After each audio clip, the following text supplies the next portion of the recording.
तर आपण आता जागृत इकडे दाखवा समोर.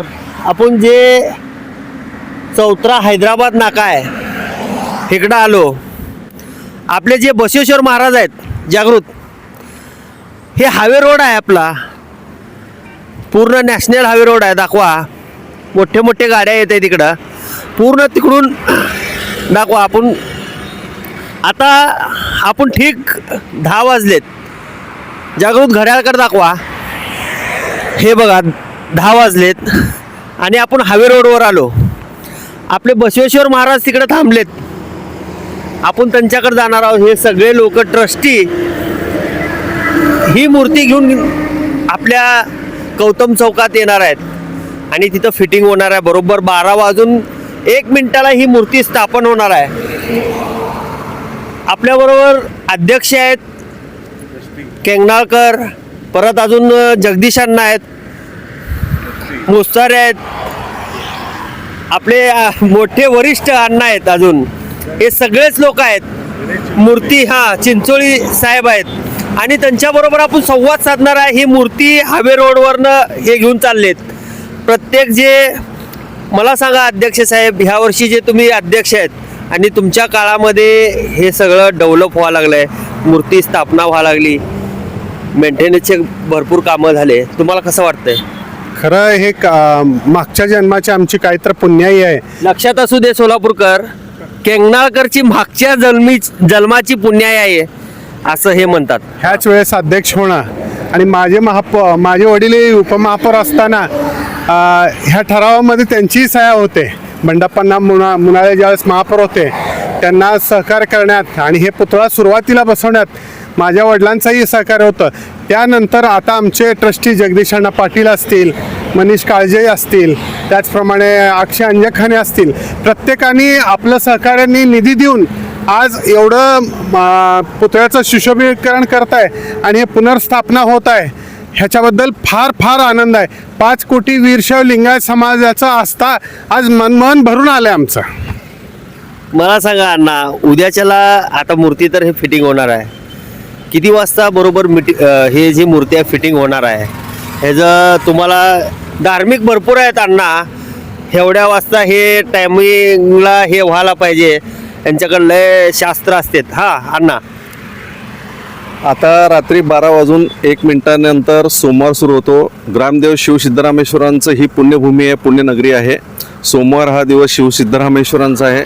आम्ही सगळं जे काही विधिविधान आहेत, ज्योतिष आहेत, त्यांच्याकडे जाऊन सगळं हे वेळ वगैरे काढून आणलेलं आहे. आज रात्री 12 वाजून 1 मिनिटानंतर त्यांच्या त्या चबुतऱ्यावर मूर्तीची त्या ठिकाणी स्थापना होईल. आणि आता जी की मूर्ती स्थापना होणार आहे, सकाळी सूर्योदयाच्या वेळेला सूर्यकिरण पडल्यानंतर त्या मूर्तीवरचं जे काही बांधलेलं कापड आहे ते काढण्याचं सांगितलेलं आहे महाराजांनी. तर ते काढल्यानंतर सकाळी 9 वाजता सोलापूर शहरातले बसव भक्त, त्याचबरोबर महिला भगिनी या ठिकाणी आपल्या घरातून जलकुंभ घेऊन येणार आहेत. त्या जलाभिषेक त्या ठिकाणी त्याच्यामध्ये होणार आहे. म्हणजे सुवासिनीकडून जलाभिषेक झाल्यानंतर आणि काही वचनांचे साहित्य डोक्यावर घेऊन काही महिला त्या ठिकाणी येणार आहेत. म्हणजे बसवेश्वरांनी लिहिलेली वचनं ते सगळं आणून त्या ठिकाणी पूजन होणार आहे. मला सांगा, 25 वर्षात सगळे उडून गेले, तुम्ही एकटेच राहिलात. हे तसं का नाही हो. आहेत माझ्या बरोबर जगदीश पाटील आहेत. नाही तसं नाही. जगदीश पाटील आहेत आणि ठीक आहे ना. आता नंदकुमार मुस्तारे असतील, मुन्ना थोबडे असतील किंवा चिदानंद होनारोटे असतील, हे तिघं आमच्यातनं गेलेले आहेत. पण आता कालांतरानं येणं जाणं आपल्या हातात नाही, ते सगळं सिद्धरामेश्वरच्या हातात आहे. पण आम्ही हे सगळं पाहत असताना आनंद होत आहे की गेल्या 97ला स्थापना झाली ह्या पुतळ्याची. तिथून काम करत असताना 92पासून आम्ही जॉईन झालो. 95ला ट्रस्ट झालं. ट्रस्ट नंतर आम्ही स्वतः सगळे अध्यक्ष झालेले आहेत. आता सध्या केंगनाळकर आहेत आणि केंगनाळकरचं तुम्हाला सगळ्याला माहीत आहे काम आहे आणि स्वतः उत्साही आहेत.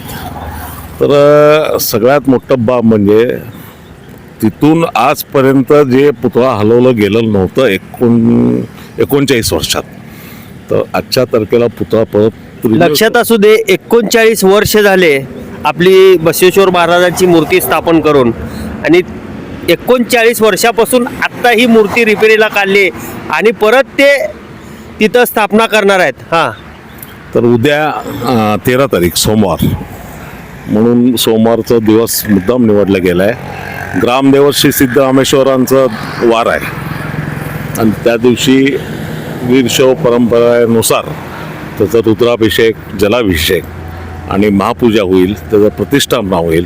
त्यानंतर उत्सवाचं 16 तारखेपासून आमचे विविध कार्यक्रम आहेत आणि 19 तारखेला आपलं नेहमीप्रमाणे मल्लिकार्जुन मंदिर येथून मोठं मिरवणूक निघणार आहे. त्या सर्वच कार्यक्रमांना वीरशैव बंधू भगिनींनी उपस्थिती द्यावी आणि बसवेश्वर महाराजासंबंधी आपलं भक्ती आणि प्रेमभाव दाखवावा ही माझी नम्र विनंती आहे.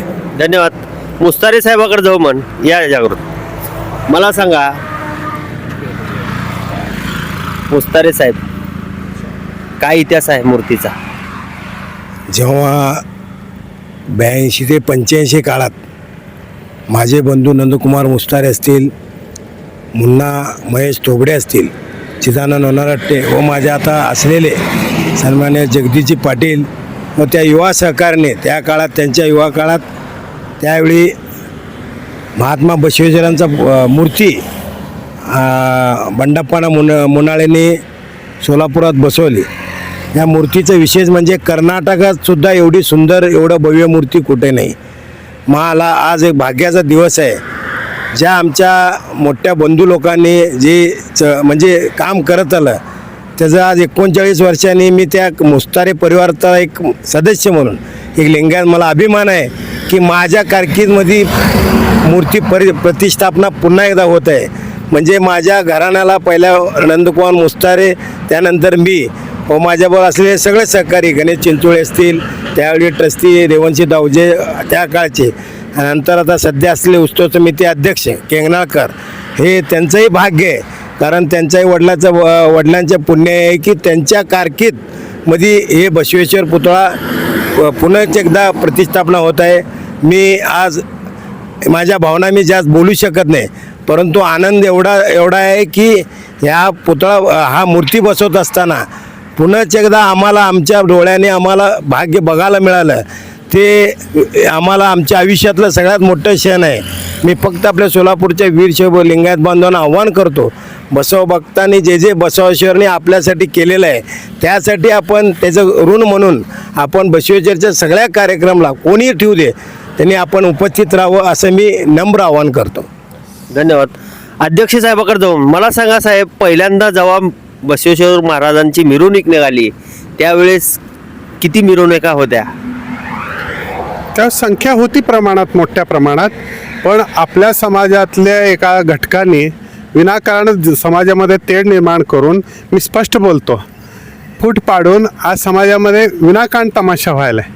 ह्याच्या पुढेही त्यांच्या मनात बसवेश्वर महाराजांनी प्रेम घालू दे, सर्व एकत्रित निघू दे. हे उत्सव आपल्या एकट्याचं नाही आणि वीरशैव समाजामध्ये भरपूर जाती आहेत.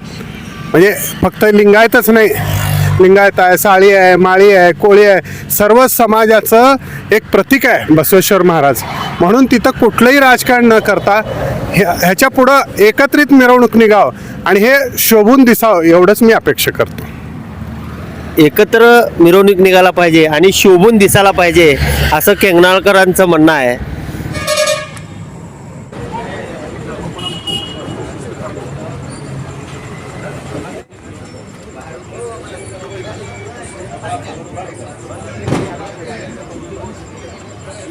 आपण थेट आता हैदराबाद नाक्यापासून इथं आलो.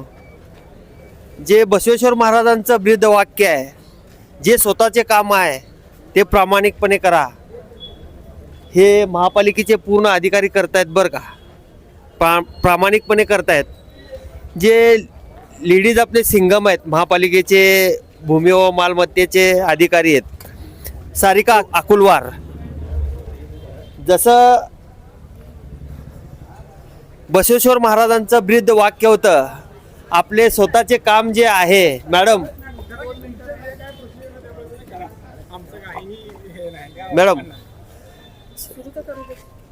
बसवेश्वर महाराजांचं एक ब्रीद वाक्य होतं की स्वतःचं काम हे प्रामाणिकपणे करा, जसं तुम्ही करत आहेत. काय सांगाल सगळ्यांना? काही नाही, आपण त्यावेळेस महानगरपालिकेच्या वतीने शब्द दिला होता की 19 तारखेच्या आत पुतळा उभा करू आणि जे काही सुशोभीकरणाचे काम आहेत त्याच्यात तदनंतर करू. तर तो शब्द महानगरपालिकेने पाळलेला आहे. आज महाराजांचा पुतळा पूर्णपणे तयार आहे. 12 वाजता आपण ते आता मूर्तीचं इन्स्टॉलेशन घेत आहे. तर उद्या सोमवार लागतो, महाराजांचा तो शुभ दिवस आहे. त्या हिशोबाने आम्ही सगळं नियोजन केलेलं आहे. मॅडम, किती दिवस हे काम चालू होतं? नाही, काम चालू होऊन महिनाच झाला आहे. कारण जो आपला 3रा टप्प्यातला निधी आला तो चबुतरासाठी आला होता. चबुतरा हा वीक झाल्यामुळे तो काम जरा डिले झाला, पण चबुतरा आता पूर्ण झालेलं आहे. एकदा मूर्तीचं इन्स्टॉलेशन झालं की काही सुशोभीकरणाचं काम थोडं आहे, तो महिनाभरात पूर्ण होईल. तर 19 तारखेला आम्ही इथं मूर्तीची पूजा करण्यासाठी, विधिवत पूजा करण्यासाठी तो पुतळा आपण त्या दिवशी आपण ओपन करू परत एकदा. आणि परत ते झाकून मग बाकीचे जे कामं आहेत ते महिनाभरात आपण सगळं पूर्ण करून परत सगळं बाकी लोकांसाठी तो खुलं करता येईल आपल्याला. अजून 1 महिना लागणार आहे आपल्याला. आणि आता महाराजांची जे मूर्ती आहे ती वरती स्थापन करणार आहेत. या इकडं दाखवा. हा,